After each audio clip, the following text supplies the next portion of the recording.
Supreme court का 5 रुकनी आईनी bench super tax से मुतालिक मुकदमात की आज समाअत करेगा। एफबीआर को सुपर टैक्स की मद में 157 अरब रुपए हासिल होने की उम्मीद है। कलअदम टीटीपी दहशतगर्द तंजीमों के लिए छतरी बन रही है। ठोस शवाहिद हैं कि अफगान तालिबान हुकाम पाकिस्तान में हमलों की सरपरस्ती कर रहे हैं। अक़वाम मुत्तहिदा की सलामती काउंसिल में पाकिस्तानी मुस्तकिल मंदूब मुनीर अकरम का खिताब। कहा, अफगान उबूरी हुकूमत खित्ते को लाहक खतरात से निपटने में नाकाम रही है। अल-कायदा, टीटीपी, BLA और मजीद ब्रिगेड जैसी 20 से ज़ायद दहशतगर्द तंजीमें अफगानिस्तान में मौजूद हैं। ये तंजीमें पाकिस्तान और खित्ते की सलामती को नुकसान पहुँचा रही हैं। TTP अफगानिस्तान में सरगर्म सबसे बड़ी दहशतगर्द तंजीम है।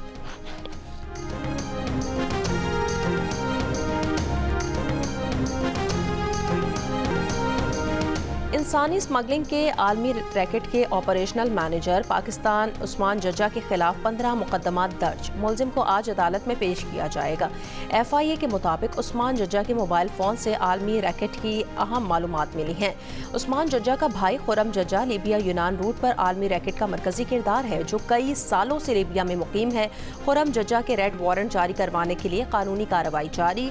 उस्मान जज्जा की बीवी, बहनोई और खुरम जज्जा भी मुकदमात में नामजद हैं। मुलजिम उस्मान जज्जा और उसके अहले खाना के बैंक अकाउंट सील कर दिए गए हैं। प्रॉपर्टी सील करने के लिए भी कार्रवाई शुरू। पाक अफगान जिरगे में दोनों मुल्कों के दरमियान फायरबंदी पर इतफाक। अमल दरामद आज से होगा। जिरगा ज़राए के मुताबिक दोनों ममालिक के जिरगा अरकान मुतनाज़ तामीरात का जायजा लेंगे। तोरखम बॉर्डर के करीब पाकिस्तानी हुदूद में तामीरात पर दोनों मुल्कों के दरमियान कशीदगी हुई थी, जिसके बायस 17 रोज से तोरखम सरहदी गुजरगाह आमदोरफ्त के लिए बंद है।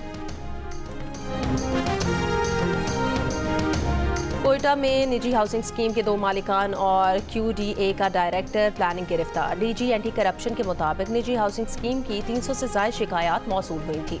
मुलजिमान ने हाउसिंग स्कीम के नाम पर लोगों से करोड़ों रुपए बटोरे। हाउसिंग स्कीम के मंजूर शुदा लेआउट प्लान में तब्दीलियाँ की गई। स्कैंडल में 4 से 5 मजीद मुलजिमान भी मुलविस हैं।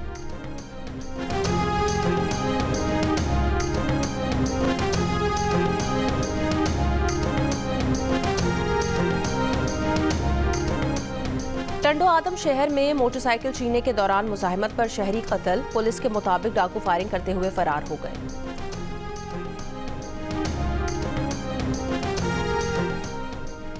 डेरा इस्माइल खान में गांव भगवानी में बच्ची को वनी करने के केस में गिरफ्तार मुलजिम फरीद और किफ़ायत का 3 रोज़ा जिस्मानी रिमांड मंजूर। वनी केस में अब तक मरकजी मुलजिम समेत 3 मुलजिमान गिरफ्तार हैं। दीगर 3 मुलजिमान की गिरफ्तारी के लिए छापे। पंचायत की जानिब से 12 साल की बच्ची को वनी किए जाने पर वालिद ने दिल बर्दाश्ता होकर जहरीली गोलियां खाकर खुदकुशी कर ली थी। खुदकुशी से पहले अपने ऑडियो पैगाम में 6 अफराद को बच्ची को वनी करने का जिम्मेदार करार दिया था।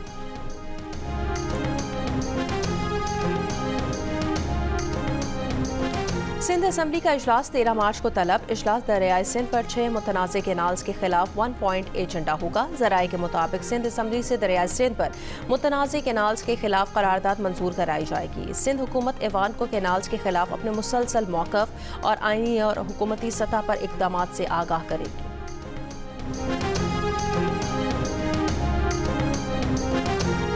कन्वीनर दरियाए सिंध बचाओ तहरीक सैयद जैद शाह ने कहा कि सदर जरदारी का नहरें निकालने पर पार्लियामेंट में बयान अवाम को गुमराह करने की कोशिश है। आसिफ अली जरदारी ने सदारती महल में नहरें निकालने की मंजूरी दी, अब मुखालफत कर रहे हैं। अवाम दरियाए सिंध के पानी पर डाका अवाम बर्दाश्त नहीं करेंगे। पेशावर यूनिवर्सिटी समेत KP की बेशतर सरकारी जामियात माली मुश्किलात का शिकार। खैबर पख्तूनख्वा हुकूमत ने रवां साल माली मसाइल से 2-4 जामियात को ग्रांट इन एड की मद में 4 अरब रुपए जारी किए। मजीद 2 अरब रुपए जून तक जारी करेगी। हुकूमत का दावा है कि अगले माली साल के दौरान ऐसी पॉलिसी तश्कील दी जाएगी जिससे माली खसारे का खात्मा मुमकिन हो सके।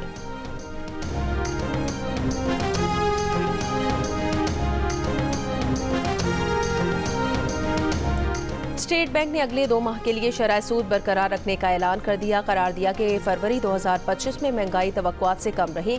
ग़िज़ाई और तवानाई कीमतों में कमी के बायस महंगाई में कमी रही।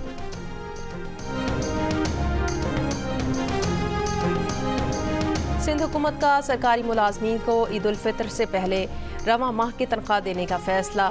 महकमा ख़जाना ने सरकारी मुलाजमीन को तनख्वाहें और पेंशन 21 मार्च को जारी करने की हिदायत जारी कर दी है।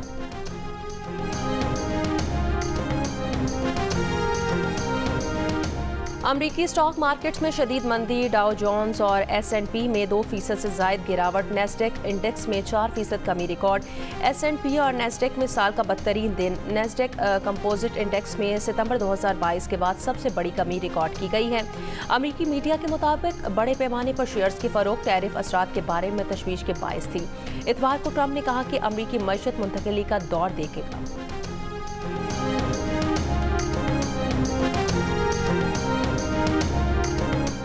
बरतानिया के शिमाल मशरकी साहिली इलाके में अमरीकी केमिकल टैंकर और पुर्तगाल का कार्गो जहाज टकराने के बाद जहाज़ों में आग लग गई। 37 मुतासिर अफराद को साहिल पर पहुंचा दिया गया। एक शख्स लापता।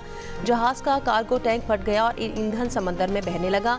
माहौलियाती नुकसान का खतरा। हेलीकॉप्टर, तैयारे और आग बुझाने वाली कश्तियां इमदादी सरगर्मियों में मसरूफ। टैंकर अमरीकी फौज के ईंधन सप्लाई प्रोग्राम का हिस्सा था। इब्तदाई तहकीकात के मुताबिक ऑटो पायलट मुमकिना तौर पर हादसे की वजह बना।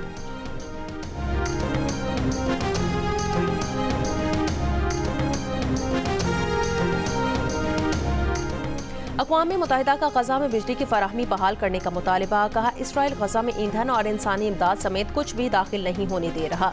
नीदरलैंड्स के वज़ीर ख़ारजा ने भी इसराइल की जानिब से गजा में इंसानी इमदाद की तरसील रोकना आलमी क़वानीन के खिलाफ करार दिया। यमन के हौसियों ने धमकी दी है कि इसराइल ने गजा का मुहासरा ख़त्म न किया तो बहरा अहमर में हमले दोबारा शुरू कर देंगे। इसराइली इमदाद के बाद गजा की बिजली भी मुनक़ता कर दी थी। हमास ने इसराइली इक़दाम को नाकाबिल कबूल ब्लैकमेलिंग करार दिया था।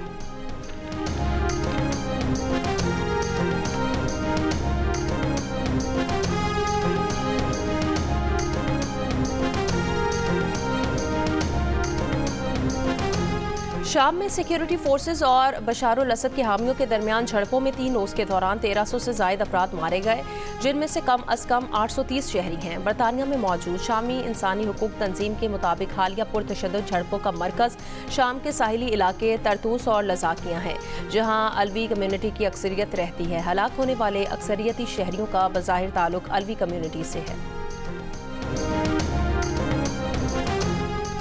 अमरीकी वज़ीर ख़ारजा ने कहा कि वो अमरीका में हमास के हामियों के ग्रीन कार्ड और वीज़ा मनसूख कर रहे हैं ताकि उन्हें डिपोर्ट किया जा सके। ताहम अमरीका की वफाकी अदालत ने ट्रंप इंतज़ामिया को महमूद खलील को जबरी वतन भेजने से रोक दिया है। जज ने फ़रीक़ैन के दलाइल के लिए 12 मार्च की तारीख मुकर्रर कर दी है। महमूद खलील ने कोलंबिया यूनिवर्सिटी में गजा यकजहती कैंप की क़यादत की थी। महमूद खलील के आबाओ अजदाद का ताल्लुक फ़लस्तीन से है। अमरीकी सदर का कहना है महमूद खलील की गिरफ्तारी उनके हुक्मनामे के सबब की गई। एलॉन मस्क का दावा है कि महमूद खलील की सरगर्मियां हमास से जुड़ी थीं। उधर खलील की रिहाई के लिए एक्शन नेटवर्क तंजीम ने 9 लाख अफराद के दस्तखत हासिल कर लिए हैं।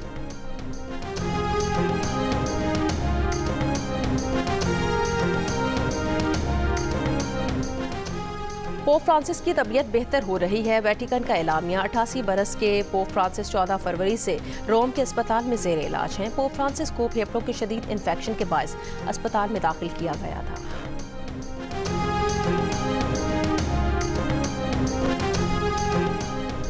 गवर्नर सिंध कामरान खान टिसोरी ने कहा कि मायूसी के बादल अब छट रहे हैं। पाकिस्तान के हमसाया मुल्क यहां बड़ी सरमायाकारी करने वाले हैं। गवर्नर हाउस कराची में IT कोर्स से बच्चे 8 से 10 लाख रुपए महाना कमा रहे हैं। लियाकताबाद के लोग भी महाना 10 से 15 लाख रुपए कमाएं।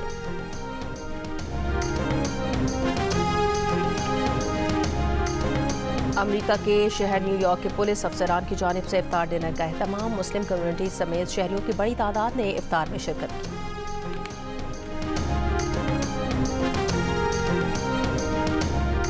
India and Pakistan will come together and resolve whatever outstanding issues they have, and we wish everybody well.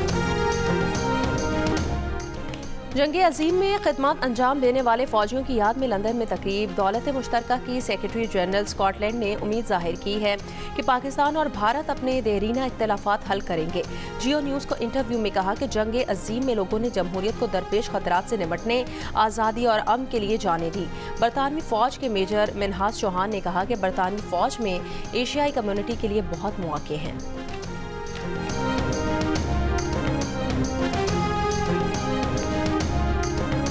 British army में बहुत सारी अपॉर्चुनिटीज़ है। कोई भी जॉब आपको बाहर मिलती है, डॉक्टर की, नर्स की, ड्राइवर की, हर तरह की जॉब आर्मी में अवेलेबल है।